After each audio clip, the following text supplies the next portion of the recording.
Hi, welcome back to the Hour of Power. So I want to just refresh your memory of our fairy tale plot map. So you're going to be watching for these things. Does it start off with once upon a time? Does it tell us what the setting is? Who the characters are? Are there tasks or jobs for the main character or challenges? Do they have to overcome obstacles, which are difficulties? Is there a little bit of magic that happens? Is there a climax of the story, some big event like a ball, or in the last story we read there was a basketball game? Is there a resolution to the story, and then does it end with a happily ever after? Let's listen. This is the classic version of Cinderella. Look at this beautiful book. I got this from my school library, and you know what? There are a lot of Cinderella versions right here at my school library. Go to your school library and ask your librarian about what Cinderella stories you have. You might have some of these, and you might even have different ones. Cinderella.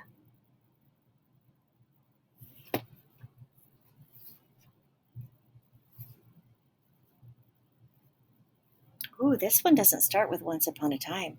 This one starts with, there was once an honest gentleman who took for his second wife the proudest lady in the land.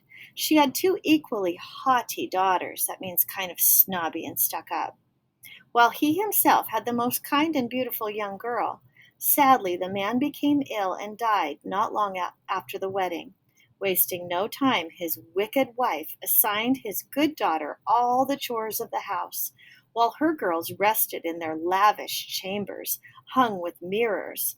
Her stepdaughter was sent to sleep on an old mattress in a dirty attic, and when the girl's daily work was done, she would collapse exhausted in the chimney corner among the cinders. Cinders are like the glowing parts still in a fireplace. Cinderella, her wicked stepsisters nicknamed her, but she paid no heed to their scorn.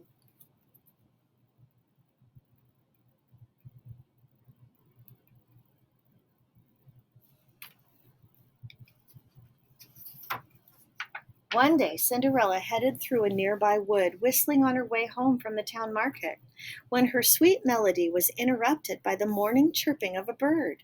Before her, she saw an injured bluebird on the ground, and she knelt down carefully, examining its lame wing. But in the next instant, Cinderella was startled by a man's voice calling out. Raising her head, she gasped, for heading towards her was the king's son, seated on a gallant horse.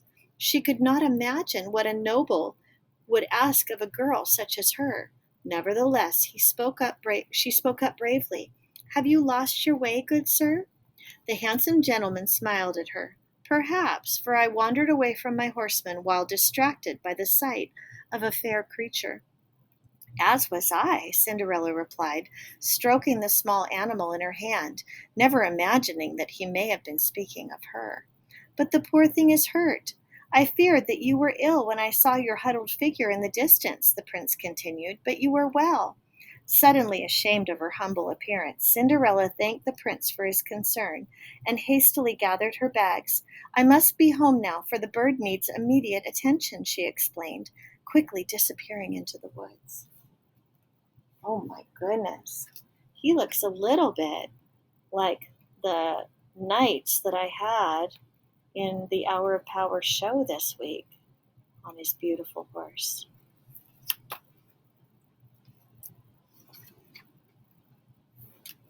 It happened that soon the king's son hosted a series of balls, and Cinderella's two stepsisters were invited to attend.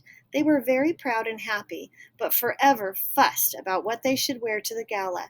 Cinderella gave them the best advice she could. She offered to dress them and arrange their hair herself. While she was combing out the elder's hair, the ill-natured girl said, Cinderella, do you not wish that you were going to the ball? Madam, she began, for they always made her address them that way, you know that is not my fortune to have any such pleasure. Yes, people would laugh to see a filthy little cinder girl at a royal ball, her sister replied. And despite those heartless words, Cinderella continued to brush her stepsister's hair until it was perfectly even and smooth. But after a coach had whisked the sisters away to the regal affair, she sat down by the kitchen fire and cried. Tonight it would be her sisters who would see the prince, not Cinderella. She had not said a word about meeting the prince in the wood, but often thought of it. In her dreams she did not rush off ashamedly, but instead rode with him to the castle, never to return to her cruel home.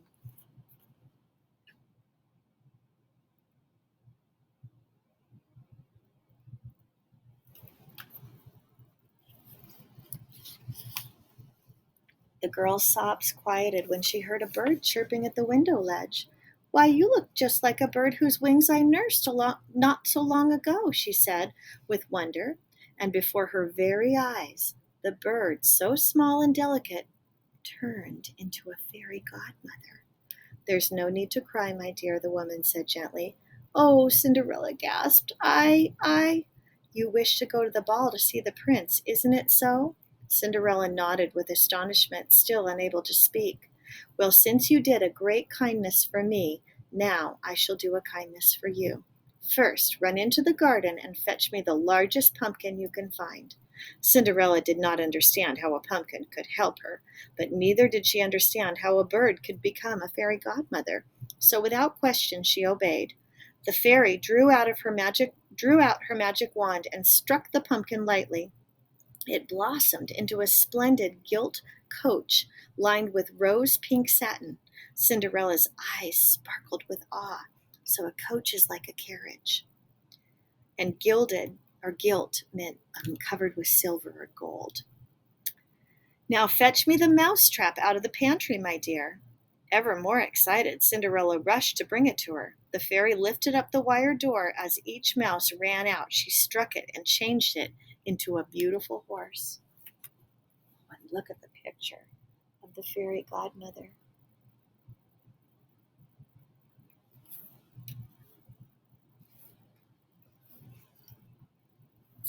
Oh my. On this page, there's just a picture, no words. Look at, and you could see the magic wand turning the mouse into the horse.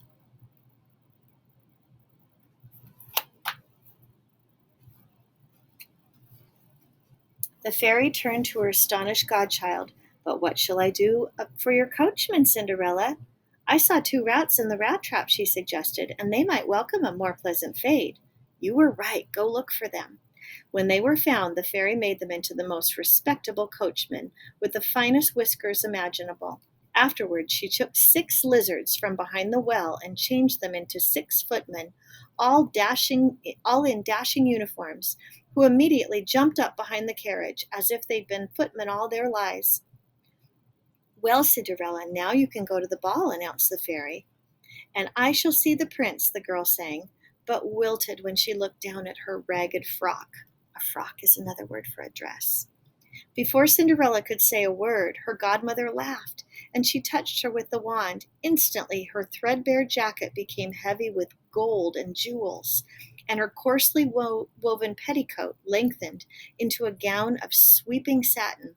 From underneath peeped out her little feet, covered with silk stockings and the prettiest glass slippers in the world. Look at her dress. It's magnificent.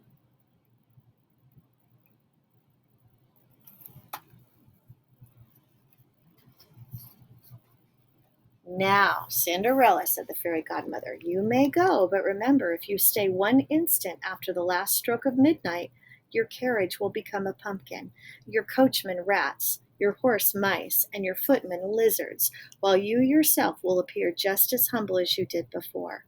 Radiant Cinderella made her promise and climbed into her grand coach while she dashed off into the night. Do you know what radiant means? Ask a grown-up. See if they know. And also, when you look at this illustration, I want you to see if you think it looks radiant. It does. At the palace, the prince warmly greeted his guests as they milled about in the ballroom. But when Cinderella walked in, he could see no one else. The dazzled crowd stood aside to let her pass, and they whispered to one another, "Oh, how beautiful she is!" The most fashionable ladies planned to have identical garments made the very next day. The prince offered Cinderella his hand and led her out to dance. She moved so gracefully that he admired her even more. He thought her face familiar, but how could such an extraordinary lady exist in the kingdom without his knowledge? When he could stand it no longer, he asked her if they had been introduced before.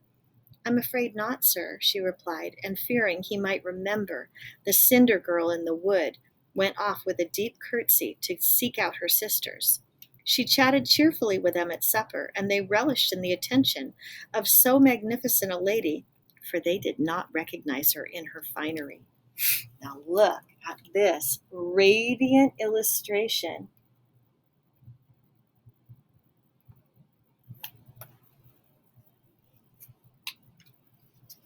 Oh my goodness, another illustration with no words on this picture. Look at this. I'm going to leave this up here for a minute so that you can get a close look at all the people.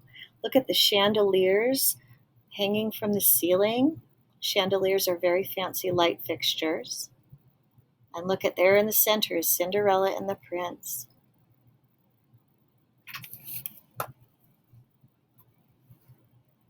Soon Cinderella heard the clock strike 11:45, and after a gracious good-bye, she was escorted gallantly by the prince to her carriage. In no time she arrived at her own door, where her fairy godmother awaited her. Cinderella begged her permission to go to another ball the following night, and the fairy granted her approval. But when the two sisters were heard at the gate, she vanished, leaving Cinderella alone in the chimney corner. "It was the most wonderful ball," cried the elder sister, "and there was the most beautiful princess I ever saw, who was lovely to both of us." "Was she?" said Cinderella. "And who might she be?" "Nobody knows, even though everybody's puzzling about it, especially the prince." "Indeed," replied Cinderella, a little more interested. "I should like to see her." Then she turned to the elder sister and said, "Madam, will you not let me go tomorrow and lend me your yellow gown?" "What? I am not completely mad," the sister replied. "A cinder girl could not attend such an affair, no matter what her attire."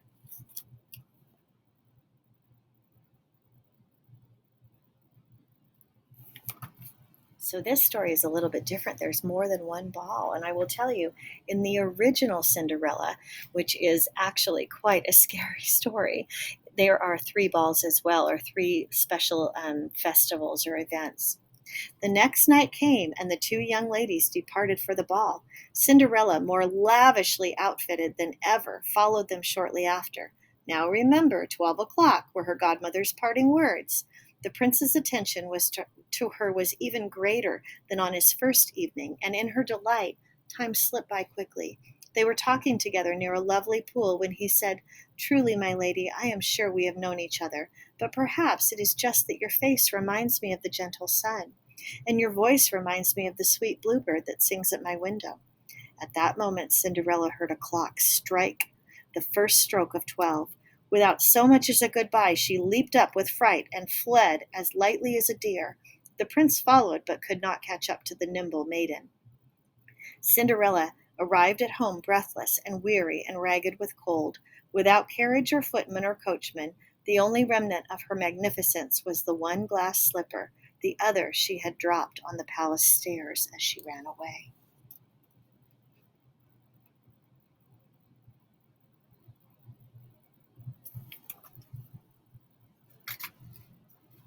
Oh, and here's another page with just a beautiful illustration. Shows her running away. Can you find the glass slipper on the stairs, on the staircase?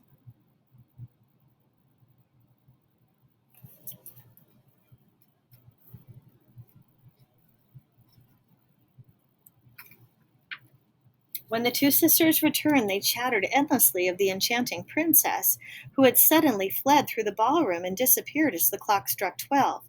But the prince had found one of her little glass slippers, which he carried in his pocket, and took out continually to see that he might gaze at it affectionately.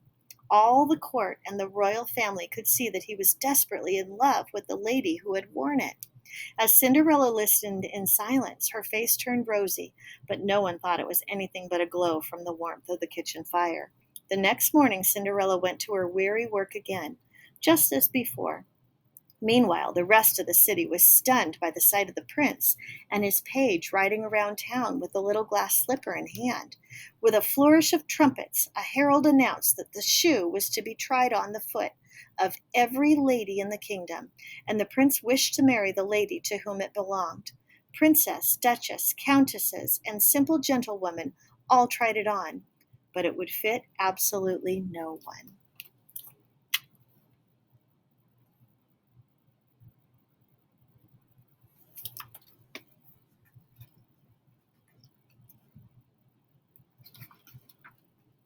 At last, the prince and his assistants came to Cinderella's house. The eager stepsisters each tried to force their clumsy foot into the glass slipper, but their attempts were in vain. "May I try it on?" asked Cinderella, who had been sitting unnoticed by the chimney corner. "What? You?" cried the others, bursting into shouts of laughter. But Cinderella only smiled, and her sisters could not prevent her from trying on the shoe. For as she stood up, the prince recognized the girl from their chance encounter in the woods. "Yes, perhaps this gentle lady can help me," the prince encouraged, "for my heart aches like the lame wing of a songbird she once rescued." Cinderella's sisters looked on horrified as the prince himself knelt to try the slipper on her pretty little foot. It was a perfect fit. Then Cinderella drew from her pocket the matching slipper, which she also put on, and stood up. Suddenly before them was the ravishing lady with whom the king's son had fallen in love.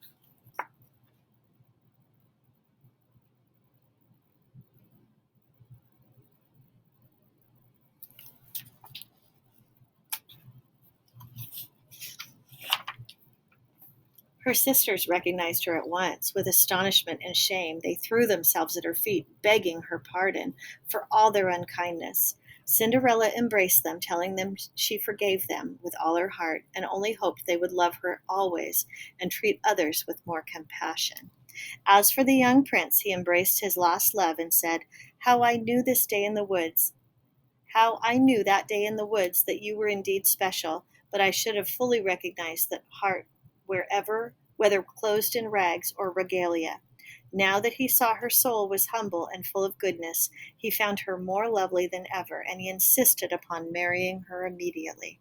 The wedding was a grand celebration, for all the land were invited, whether rich or poor, beggar or cinder girl. There they are.